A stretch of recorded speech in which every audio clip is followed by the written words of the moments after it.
Chapter 16, Social and Personality Development in Adolescence. Adolescence is the stage of who am I? During this stage, we're not quite adults, but we're not children yet either, and there's a lot of changes going on. Our thinking becomes a little bit more adult-like. How we compare ourselves to others, we're no longer attached to our parents, we're individuals, and so we're sizing ourselves up next to other people. And then there's a lot of crazy physical changes, like we talked about in Chapter 14, a lot of the adolescent and puberty and hormonal changes that take place in the body that make us kind of awkward in some ways, that we go through a lot of changes that make us who we are.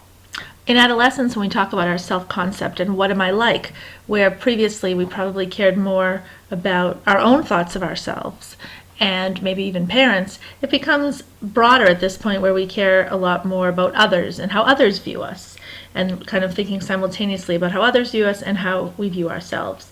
And so our self-concept can cause some confusion and some in our behavior, and a lot of kind of working ourselves through in our definition of who we are as a person. Self-esteem took a little dip right at the beginning of adolescence, and for most kids it comes back up towards the end and middle or end of adolescence. But just because we have an accurate sense of ourselves and know who we are as far as our self-concept goes, doesn't automatically mean we have higher self-esteem. How we think, if you think about cognitive development, it lets us differentiate. It lets us look at all the different aspects of who we are. Girls tend to take a bigger dip in self-esteem than boys, although boys do have things that they're vulnerable about as well. SES is an acronym that stands for socioeconomic status. Socioeconomic and race can have an impact on our self-esteem. Later in adolescence, when you can buy things of value, it seems to have an impact on, if you kind of differentiate and separating the haves and the have-nots. Current research seems to show that African American adolescents who have a strong racial identity and a strong sense of their own community have higher levels of self-esteem than Caucasian, Hispanic, Asian, and Native American youths. It appears that Hispanic, Asian, and Native Americans have lower self-esteem than either African Americans or Caucasian Americans. In adolescence, when we talk about Erikson and Erikson stages, we're in that stage of identity versus identity confusion. It's the finding yourself stage, figuring out who you are and how you're different from other people, how you're similar to other people. And so this would be the stage or crisis that we talk about. Adolescents go through a lot of different shifts in finding themselves, and so it can be a search that can take a long time. Some kids tend to find it sooner. This is a chart of Erikson's stages of development. This is in your book on page 109. And so we pretty much have gone through the first 5 stages, and the other 3 stages you would talk about in an adulthood and old age course.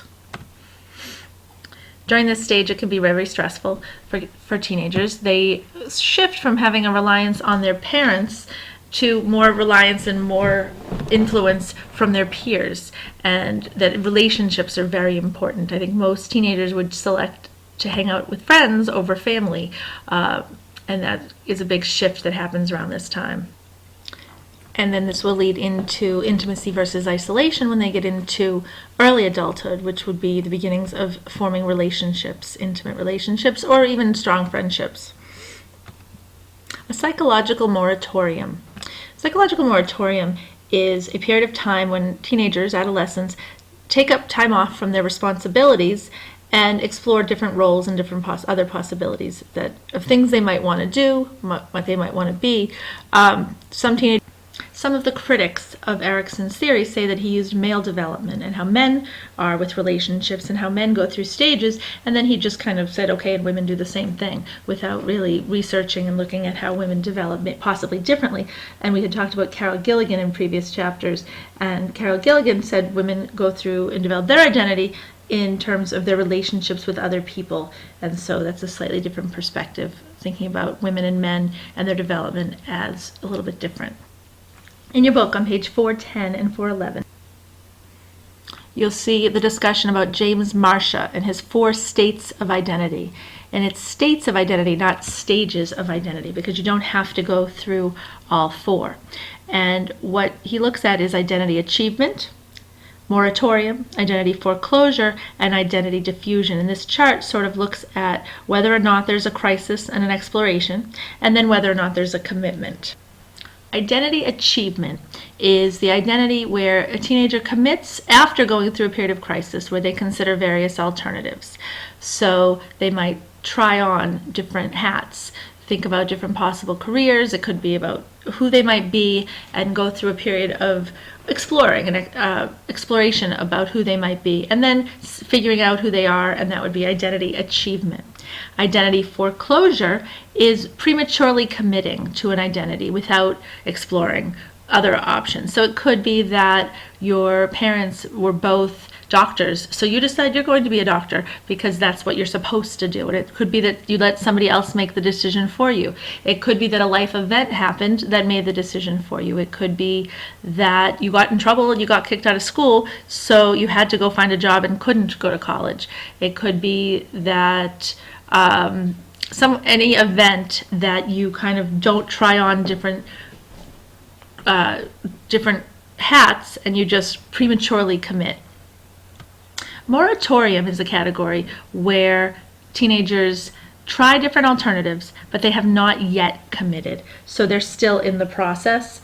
It is sort of kind of everything's on hold. If you think of a moratorium as sort of a nothing's going on period of time. So they may eventually get there, but right now nothing's happening. Identity diffusion is considering various alternatives but never committing to one, or not even considering different identity options in a conscious way. So I'd like to, hopefully you have the activity with the songs, and you'll read in the book on page 410 and 411 a little bit more about these. And then if you go on the assignment on the website, it also talks, there's some further explanation on this. Then listen to the songs and try to match up each song with the state of identity, and with an explanation of why you think those two are matches for each one. The cultural assimilation model is what we sometimes call the melting pot model, and that would be that people come to a new country and kind of blend in, and like when they come to America, it would be to Americanize. The pluralistic society model would be each culture that comes from somewhere else all kind of staying together in their own group and not assimilating, staying as a separate.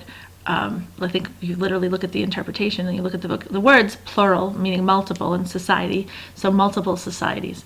And that would be that kind of preserving their cultural features and not Americanizing. The bicultural identity kind of looks at both together. So that would be integrating into the dominant culture, but also maintaining your culture from where you came from, which seems to be, I think, probably the most positive of the three.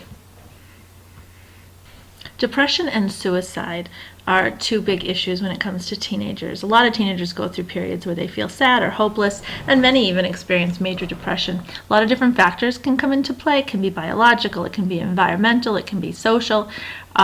There's also factors such as gender, ethnicity, and race that can come into play. Girls tend to have more incidents of depression than boys. The rate of suicide is on the rise. It's now the third most common cause of death in teens and young adults between the ages of 15 and 24. So the incidence of depression has increased and is on the rise, and as is suicide. The adolescent suicide rate has tripled in the last 30 years. Tripled. So it's really a significant problem. It's a major epidemic. The current rate is one teenage suicide every 90 minutes. More girls attempt suicide than boys, but more boys succeed. So boys do tend to use more violent means than girls do, which could be one of the reasons they have a higher, I guess I won't technically call it success. There's also the issue of cluster suicides, where there'll be a suicide in a small neighborhood, or it gets a lot of attention in the media, and then the next thing you know, there's a whole bunch of other suicides following it, and that is a tragic impact. I think social media certainly doesn't help this. Drug and alcohol abuse can also be another indicator or leader, something that leads into possible suicide.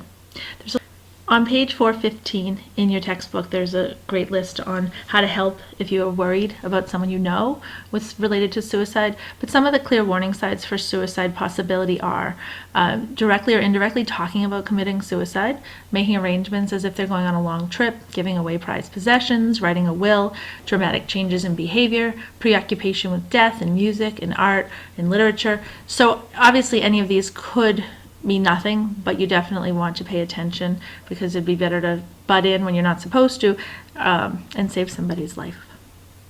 An adolescent call-in helpline put together this chart that is in your book on page 414 about what adolescents find difficulties in and what the reason might be that they would call a helpline. If you look, peer relationships and family relationships are at the top, and self-esteem as well as major issues for teenagers. This chart's in your book on page 417, and what it looks at is some cultures that feel a greater sense of respect and obligations towards their families than adolescents from other backgrounds.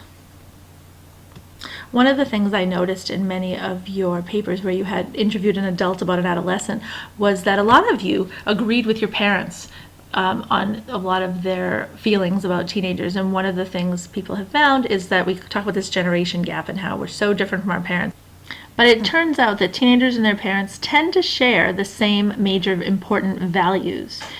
We can have differences in our tastes, differences in music, things like technology obviously can make a big difference in what's different from our generation to the generation before us. But in general, the big stuff, the major values, seem to be pretty similar. This chart is in your book on page 416, and it's interesting because this looks at how people feel about their parents at different ages and stages, so you might take a look at this. This chapter has a lot of great charts. This one's on page 418, and it looks at adolescents' views of societal ills. So these are things that they think are important, and in general, parents are likely to agree. During adolescence, there's no other time in life where relationships with friends and our peers seem to be really important, and we definitely prioritize them very differently during this time in our life. We also talked about social comparison in a previous chapter, and we really look to our peers for approval and how we compare ourselves. A reference group are those people that we look to compare ourselves to. It could be the people who have the similar social status or academic status to ourselves. Cliques and crowds. A clique is that group of 2 to 12 people that you hang out with all the time. Who would your parents call if they were trying to figure out where you were and they couldn't find you? Probably be people in your clique. The crowd is that larger group. You probably should share some things in common, but you might not necessarily hang out with them on a regular basis. I thought this was one of the funniest words I've ever seen. Sex cleavage. And we think about cleavage. Cleavage really is the divide between, and what it really means is that boys tend to hang out with boys, girls tend to hang out with girls, so there's a divide between the girls and the boys in general, although they do a little bit tend to date and things like that, but people tend to hang out with similar sex people. Race segregation, we talked about this in a previous chapter as well, that kids tend to hang out with people of the same race. Controversial adolescents, rejected adolescents, and neglected adolescents, and also popular adolescents. We talked a little bit about this in class, and we'll talk further. If you want to bring this up in class again, we'll talk about it some more. This is the social world of adolescence.